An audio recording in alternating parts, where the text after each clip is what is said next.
Okay, thank you, Paul. Thank you. Okay. My first guest plays quarterback for the Dallas Cowboys. You know him, you love him, you hate him, well, whatever. Please welcome Danny White. Now, wait, hold on one second. He couldn't make it out to the studio tonight, so we went out and interviewed him on location at his office. So, Hal, you got the tape ready?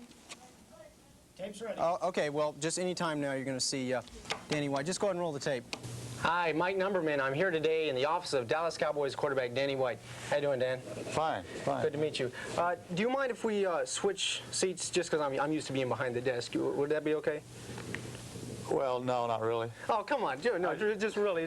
We'll take 1 second. Okay, that's okay. I'll interview him from here. That's fine. You realize it's the first time I've ever had to interview without being behind the desk. So if I'm a little rusty here, okay. Have you ever been mobbed by a pack of teenage girls? You got these questions memorized. Yeah, I do. That's See, good. I don't even need that. Okay. Just go ahead. Just test me out. What's question number one? What's question number one? Oh, I just said it. Have you ever been mobbed by a pack of teenage girls?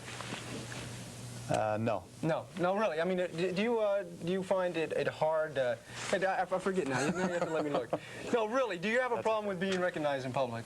That was the question. Do I have a problem? You mean with people not recognizing me? No, with people recognizing. It's like the bowling alley. We just went over there and play a little pool and stuff. If you walked in there, would you just have? I wonder why you guys were 15 minutes late. No, we were right on time. But well, those slow guys with the burgers and everything. No, it's not really a problem.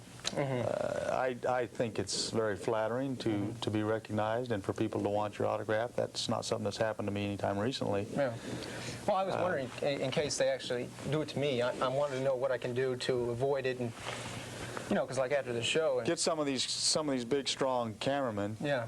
Some of the crew that can handle some of these teenage girls. Right. And get them to help you. You mean surround yourself with the crew? Your entourage. So that's what you do with your linemen, I take it. When you get in your Cadillac out front, just make sure that you've got the windows rolled up completely. They can't stick their arms in there. Yeah. Well, this brings the how far can you throw the football? Just like not in a game, but just in practice.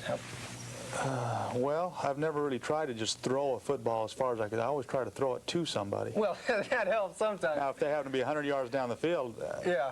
Well, could you just? They got to run back towards me a little ways before just they get like 10 yards or so, right? Yeah. Right. Now, if you ever played any cruel jokes on rookies, or have you had anything like that played on you? Well, I've been known to pull a few pranks from time to time. I can remember the rookies used to always come out of the meetings, and the first ones to the donuts were always the guys who got the donuts, and there was always one or two left after the pack got there. And I took the last donut once and dipped it in the paraffin wax that we have in the training room, and it was a glazed donut, and you couldn't really see the paraffin on it, and I put it back in. Well, how was I supposed to know that Ed Jones hadn't had breakfast that morning? And, yeah, well, I'm sure he had that donut. The rest of the day, I was very careful not to get too close to Ed because I wasn't sure if he knew who did that. We did contact Ed, I believe, about making an appearance. So the next time we see him, we'll be sure to mention that. Okay. But he knows that, I'm sure. Have you ever taken a really, really hard, painful hit and just decided you wanted to walk off the field and go sing? Yeah, but when it happened, I didn't know which side of the field to walk off on. Was the problem. Oh, I see. Dennis Harrison hit me one time, broke both the straps to my shoulder pads, and knocked my helmet onto the sideline. And true story, right? This is a true story. True story. The Eagles. Scott Laidlaw helped me up, straightened out my shoulder pads, went over and got my helmet for me, and if I'd have known which way it was to the bench, I'd have gone right there. So then you went off and went to sing. You are a well-known singer around these parts.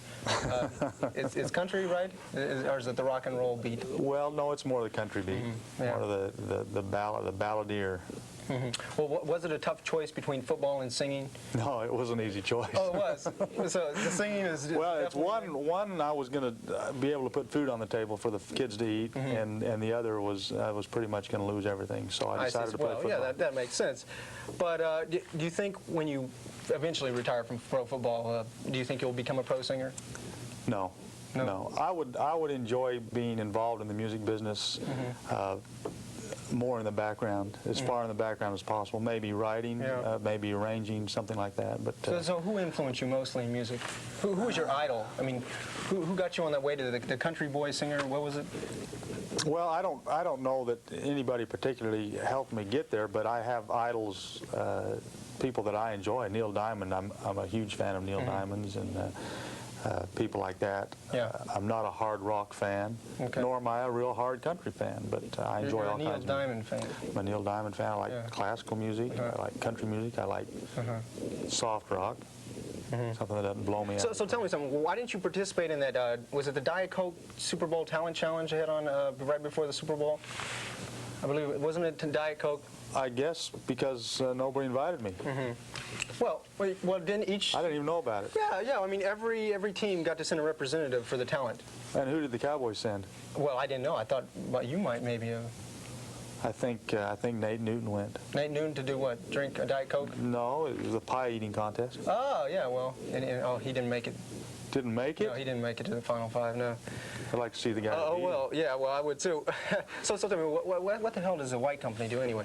Does it do make these little things here? Because this is a white company, right? No, that came from NFL Properties. See. But if I wish I'd have had the idea first, I probably would have done it. Well, actually, my roommates oftentimes they'll do this to it and turn it around, and it makes me very angry that they would do something like that to the. I know what that feels like. Yeah. So what do you think of Herschel Walker doing this ballet thing over in Fort Worth?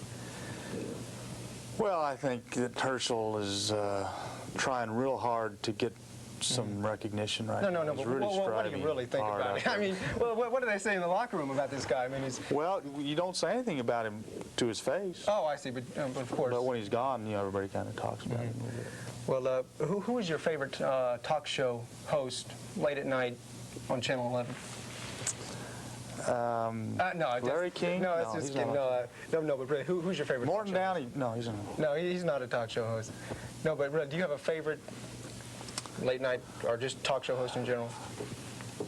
Well, I'd have to say if I'm ever up that late, I'd watch Johnny Carson, Johnny Carson. probably. So that Dave, what's his name? Is too late. Right? Dave, what's his name? Yeah, I don't remember. Does anybody remember? No, I don't know. One more thing before I let you go here. Do you think you could arm wrestle me? It's always been my dream that I could actually say I've arm wrestled Danny White.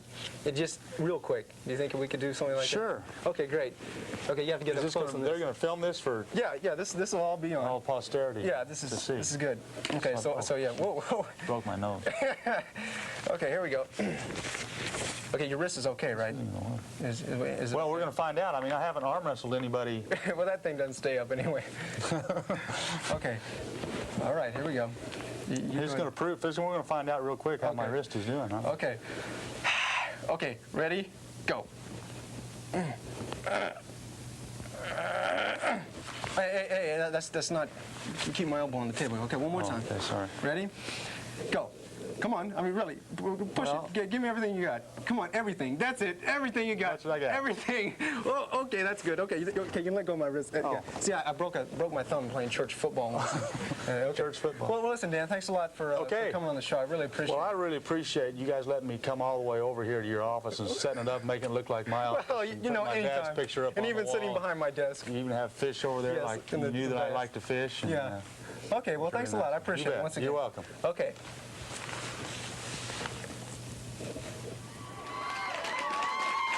We'll be right back with Soul in the Roll.